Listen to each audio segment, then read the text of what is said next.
yang terawat. Wallahu a'lam, boleh jadi mereka ini zaman ada nabi-nabi pada mereka, ataupun di zaman yang disebut dengan nama fatrah, zaman yang tidak. Yang pentingnya para ulama mengatakan ini menceritakan tentang kedudukan hati seorang manusia. Yang kelima, yang terakhir sekali, kenapa di antara kepentingan hati? Salahul qalbi, salahul fardi wal mujtama. Baik hati, maka baiklah seorang itu dan baiklah masyarakatnya.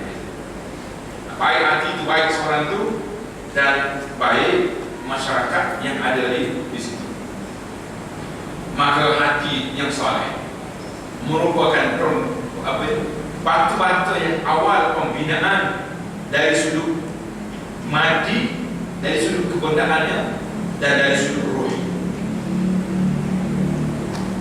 Kalau kita tengok dari sudut yang fisikal, itu madi di bahasa Arab kata, bahasa lain kita kata dari sudut fisikal. Bila orang yang punya hati baik, badan dia juga baik. Sebab orang yang baik, dia tak akan ambil benda-benda yang haram, tak akan ambil benda-benda yang haram. Dia tak akan minum arak, dia tidak akan ambil mukhadirah, dadah, ganja. Maka bila seorang mujtama itu orang yang sihat wal afiat, orang yang baik, masyarakat akan baik. Kalau tidak, masyarakat susah. Dalam satu persidangan,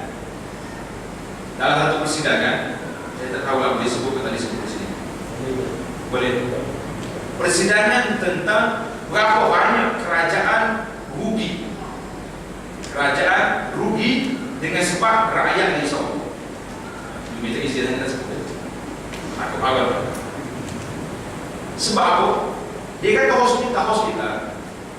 Yang terlibat dengan paru-paru yang rosak, yang terlibat dengan jantung, yang terlibat dengan apa ni, terpaksa mengeluarkan belanja yang banyak kerana nak ubat benda. Maka oleh kerana perbelanjaan yang besar, kerajaan terpaksa menaikkan cukai kepada benda ini untuk nak menampung kos perubatan. Ini perbincangan ke apa? Saya tak ada tanya nama medis. Kalau tengok dalam buku saya, Keinginan Islam itu ada bincang tentang tajuk bahaya Arab. Dalam itu disebut berapa banyak angka-angka, sebahagian besarnya telah disebut kerajaan kerugian dan sebagainya, maka dinaiknya cukai. Jangan pada salah faham, dia tu sama nak kafir, suruh siapa naik cukai, saya siapa. Kita tak naklah benda kenaikan itu kan. Tapi itu biar jimat. Jadi kalau masyarakat itu baik, sejahtera, tidak ada penyakit banyak, itu aman namanya. Itu satu yang zahir. Apabila hati pula baik, dari sudut ruhi pula baik. Bila manusia punya hati yang baik, jangan bimbang. Hari ini kita tulis banyak dalam Facebook. Orang Yahudi sangat takut kalau orang Islam tu solat subuh, pada solat jemaah. Kata terima, mesej terima. Kita berdoa sama juga. Sambil-sambil bawa kita pergi pasti. Saya ada. Orang Yahudi takut kalau orang subuh kita. Yang takut subuh tu, dia sendiri pun tak pergi. Tulis saja, apa dia tak jadi apa. Yang kita tanya pelaksanaan. Jadi para ulama kata bila orang punya hati qalbun salim, yang pertama sekali kita akan nampak dia akan menunaikan tanggungjawab syariat. Apa dia tanggungjawab syariat? Salat dan puasa dan jihad kuat, menyebarkan dakwah berlaku. Dan ini banyak lagi perkara-perkara. Kata di para ulama, kesimpulan pada cerita kita ini, a'malul qulub ibadatun tanfadu biha umatul Islam. Amalan hati ini, manajemen kalbu, ada setengah orang menamakan dia qalbun salim, ini adalah merupakan suatu perbincangan khusus kepada umat Islam saja. Orang lain yang tidak bincang sebab benda ini, walaupun dia baik dengan masyarakat, tapi orang yang bukan Islam tetap tidak baik apabila hubungan hati mereka dengan Allah Azza wa Jalla. Bahkan boleh jadi tidak ada hubungan langsung dengan Allah. Kalau ada pun hubungan yang sangat saja. Bila Tuhan sebut, Tuhan tanya dalam Quran, wala isa'alta. Kalau bertanya orang kafir, man khalaqas samawati wal ardh, siapa yang buat langit dan bumi? La yaquluna Allah, dia kata Allah. Walaupun dia iktiraf Allah Azza wa Jalla, tapi dia sebut apa? Dia sebut apa? Semua berharap. Orang ini kalau pun tidak saling mengaku, tapi tak saling. Macam contoh kita ini, kita tahu orang ini buat baik kita, Buat baik, tahu. Mak ayah baik ada. Allahu Akbar. Kita dengan mak ayah kita subhanallahil azim. Subhanallah wa bihamdi. Apa benda yang dia tak beri, mak dia tak beri pada anak. Ibadah. Tapi waktu mak minta sekali dengan anak, apa jadi?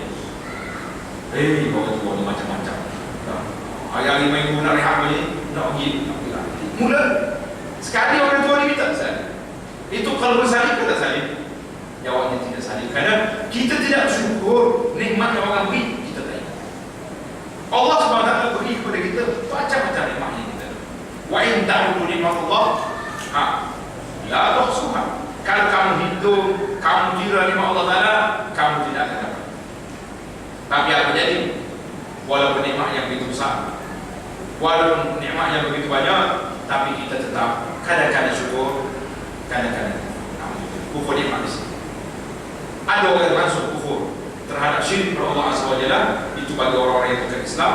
Maka kita mengatakan, kalau ibadah hati ini tinggi, maka umat Islam ini akan duduk di bawah singgasana mentadbir dunia, sebagaimana telah ditunjuk oleh Nabi SAW, telah ditunjuk oleh para sahabat, telah ditunjuk oleh khulafah-khulafah yang besar, telah ditunjuk oleh panglima-panglima Islam yang besar seperti Salahuddin Al-Ayyubi, Sultan Ulama Izzuddin bin Abdul Salam, dan lain-lain orang-orang yang hebat. Karena pemilik hati yang sejahtera inilah yang kita. Subhanallah. Di antara risalah yang cantik juga untuk tuan-tuan baca, tengok dalam doa Anas, tajuk dia Akhlaqul Kibar. Contoh orang yang berjiwa besar. Orang yang berjiwa besar, apa dia contohnya? Iaitulah orang yang tidak membela diri dia, tetapi orang yang membela kebenaran. Kita ini kalau tengok kebenaran depan mata kita dicabut, tak apa semangat. Tapi sekali orang kata dengan kita, awak tak betul, awak tak baik, Allah Akbar, bercakap dengan 3 kali kembali. Siapa dia awak? Bukan nak kritik saya. Habis. Akhlaq al-kibar, dia tak peduli orang kata dengan dia, tetapi bagi dia jangan sentuh agama, jangan sentuh Allah, jangan sentuh Nabi Muhammad SAW. Kalau ini Allah dihina, Nabi dihina, agama dihina, biar mati lebih baik daripada kita. Tak, kalau orang sentuh kita, tak apa, mati pun tak apa. Tengok penjara. Maka ini kita mengatakan bagaimana untuk mendapat hati yang sejahtera. InsyaAllah kita akan sambung dalam siri yang kedua. Tajuk dia Qawaid Ubudiyatul Qalbi, kaedah-kaedah bagaimana kita nak lihat ubudiyah, penghambaan, ketundukan hati kita terhadap Allah SWT. Dan seterusnya kita akan bincang tentang perbezaan di antara ibadah hati dengan ibadah anggota. InsyaAllah dalam siri yang kedua di dalam perbincangan kita pada kali ini, Al-Qalbus Salim, iaitulah hati yang sejahtera. Jadi setakat itulah dulu yang pada kali ini kita akan sambung pada ini. Subhanallah wa bihamdika, asyhadu an la ilaha illa anta, astaghfiruka wa atubu ilaik. Wa sallallahu ala nabiyyina Muhammad wa ala alihi wa sahbihi ajma'in. Walhamdulillahi rabbil alamin.